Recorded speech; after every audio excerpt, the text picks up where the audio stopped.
Il y a cette idée de navigation, de rêverie sur l'espace maritime.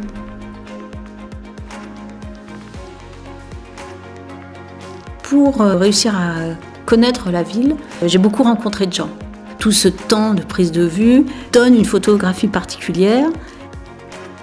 J'avais vraiment envie de venir tourner au Havre, c'était évident pour moi.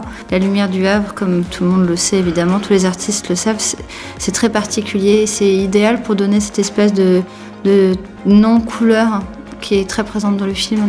Il s'agissait en réalité d'évoquer un passé qui n'est plus, mais néanmoins dans le présent porte la trace.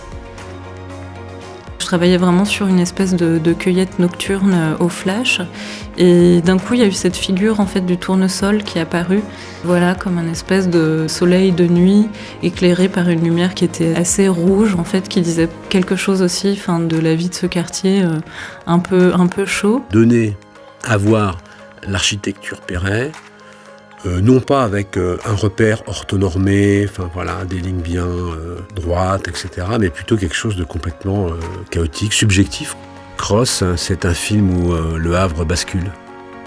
L'ensemble de mon travail est consacré aux immeubles d'habitation modernes, et on pourrait dire moderne, collectif et social. Habiter, c'est un certain rapport au monde social, au monde public et au monde, ça demande un travail.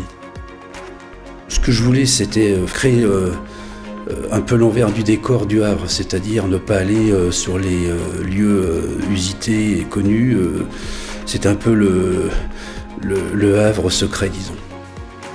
La série des Métamorphoses, c'est un travail de mise en scène dans laquelle le réel, on va dire, est mis à mal.